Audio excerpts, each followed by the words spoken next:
Film ini bercerita tentang seorang mantan jenderal Amerika yang diadili di sebuah pengadilan militer. Dan kemudian dia dikirim ke sebuah penjara militer, di mana di penjara itu penuh dengan napi dari tentara-tentara yang telah banyak melakukan kejahatan. Di dalam penjara itu sang jenderal melihat perilaku tidak adil dari pimpinan penjara dan para sipir yang menjaga tempat itu. Dia kemudian memutuskan untuk membalas dendam kepada mereka, dibantu dengan beberapa tahanan dari dalam penjara itu.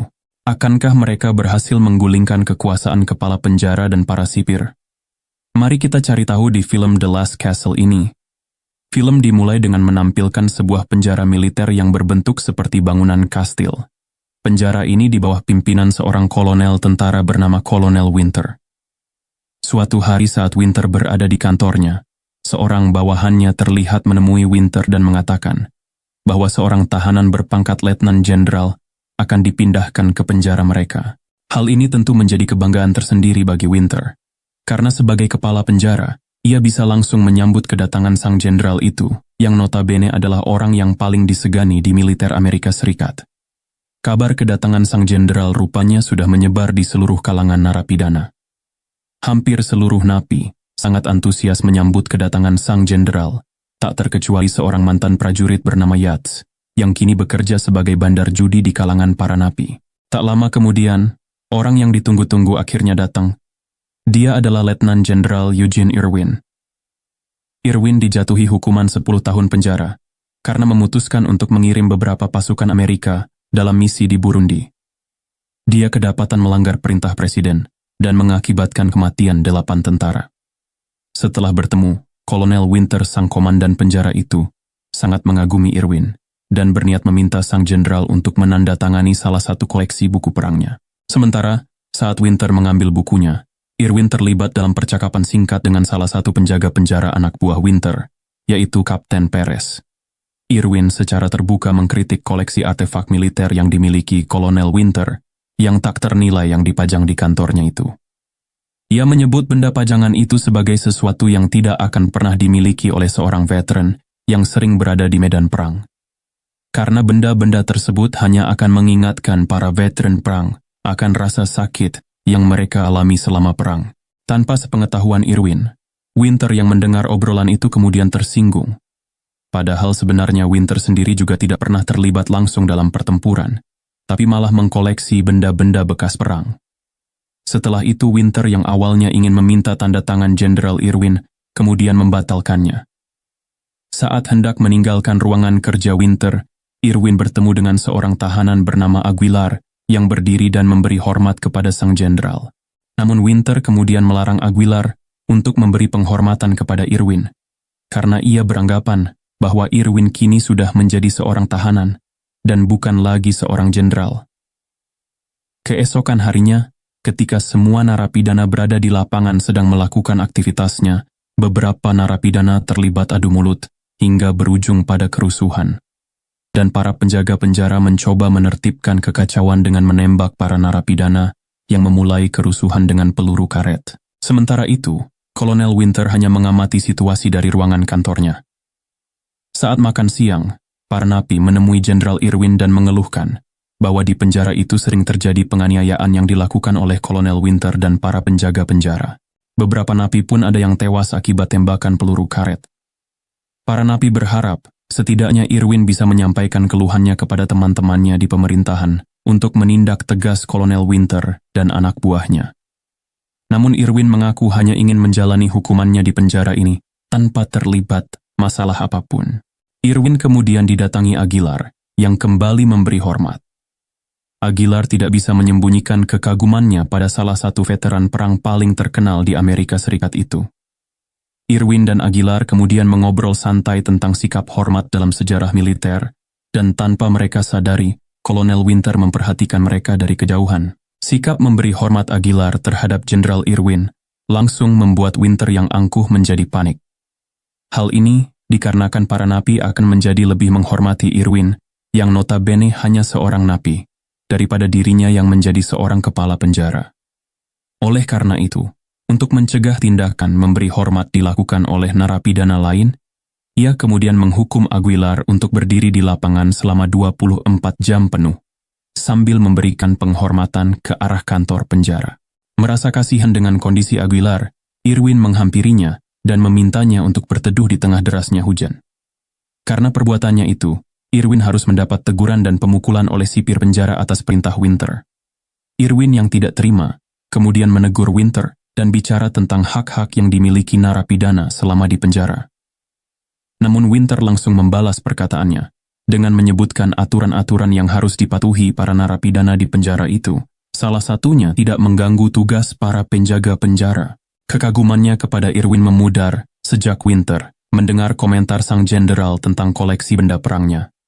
Winter kemudian memerintahkan jenderal tua itu untuk mengangkat batu-batu besar sebagai hukuman. Hukuman yang harus dijalani Irwin itu malah dijadikan arena pertaruhan oleh Yates.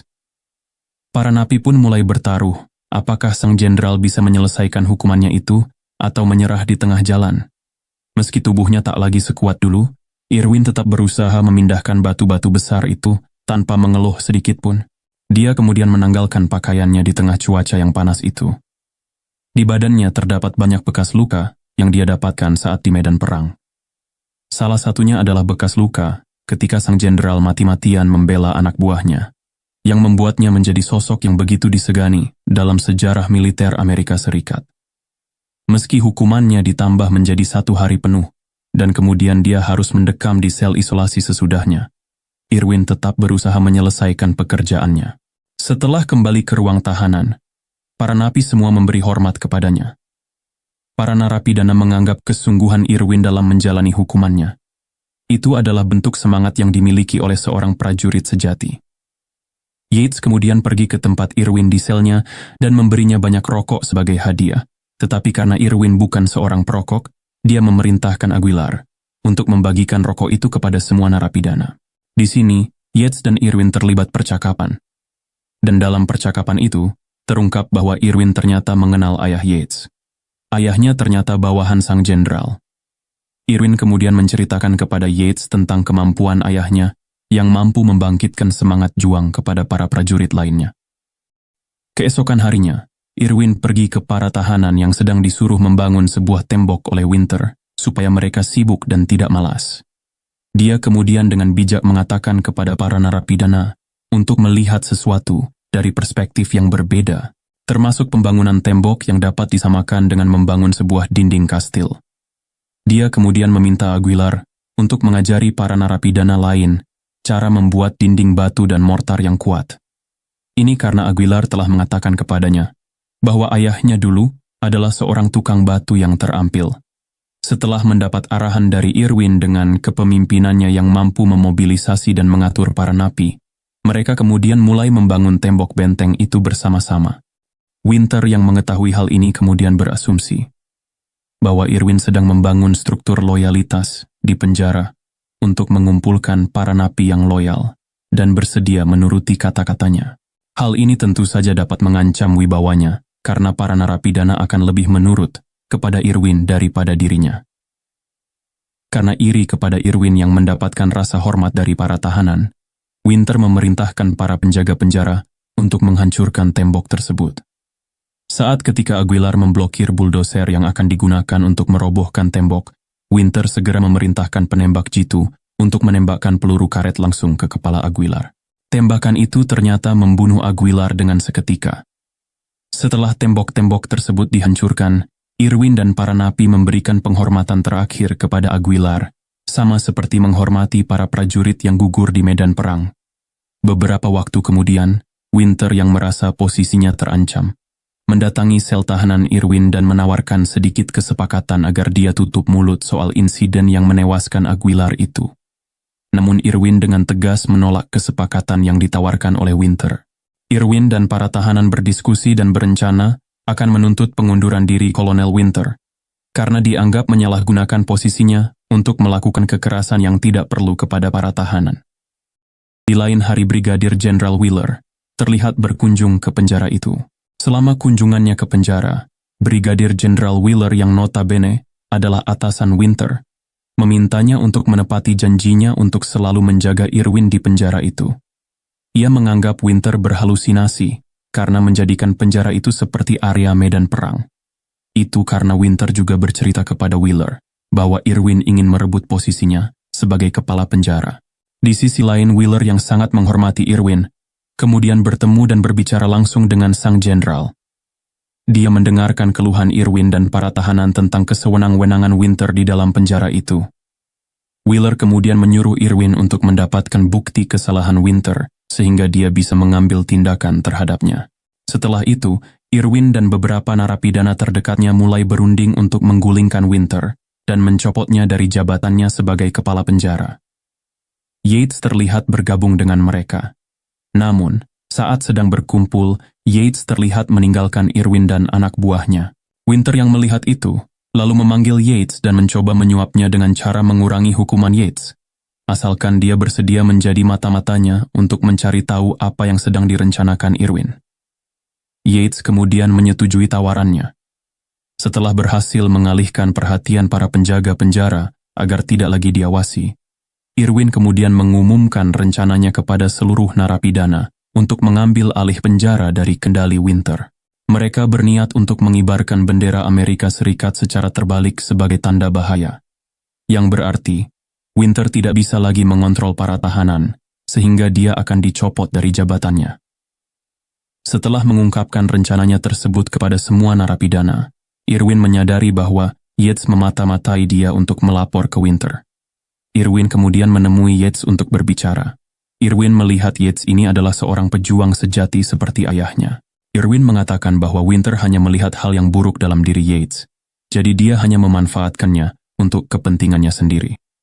Namun, Yates tampak tidak terlalu mempedulikan ucapan Irwin dan langsung melaporkan rencana Irwin ke Winter. Begitu mengetahui rencana Irwin itu, Winter langsung menyembunyikan bendera Amerika di kantornya. Tak lama setelah itu, seorang napi menerobos masuk ke kantor Winter dan memaki Yates karena telah menjadi seorang pengkhianat dan bersekongkol dengan Winter.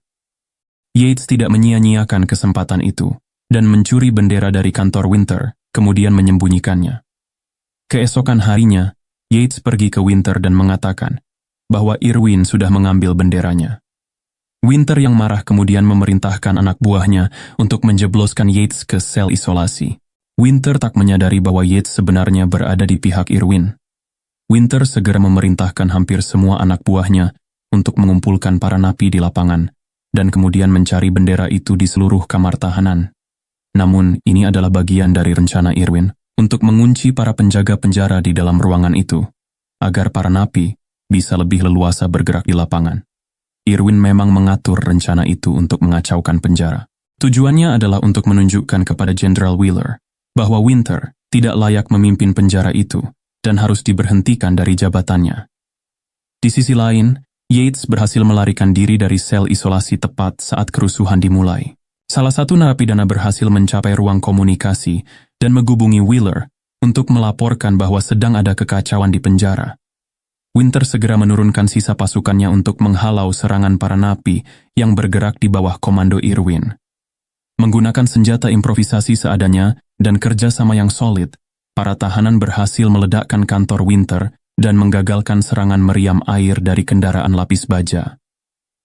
Setelah mengetahui bahwa Wheeler akan tiba dalam 20 menit lagi, Winter segera memerintahkan helikopter untuk menembak para tahanan. Irwin yang sudah mengantisipasi hal itu, kemudian meminta para napi untuk membantu Yates mengambil alih helikopter. Setelah mengambil kendali helikopter, Yates kemudian membunuh penembak jitu yang telah membunuh Aguilar. Karena semua serangannya berhasil dihalau oleh Irwin dan para napi, Winter akhirnya turun tangan dan memerintahkan seluruh pasukannya untuk mengepung para napi dengan todongan senjata. Mereka juga terlihat menggunakan peluru tajam.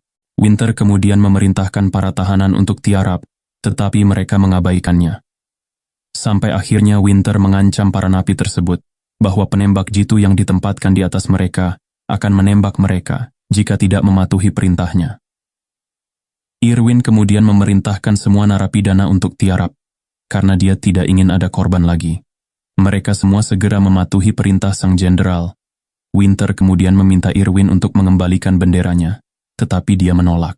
Setelah itu, Irwin berbalik dan mulai berjalan menuju tiang bendera untuk menaikkan bendera yang dibawanya. Melihat ini, Winter semakin panik dan gelisah. Ia kemudian memerintahkan Irwin untuk berhenti, namun Irwin tetap mengabaikannya.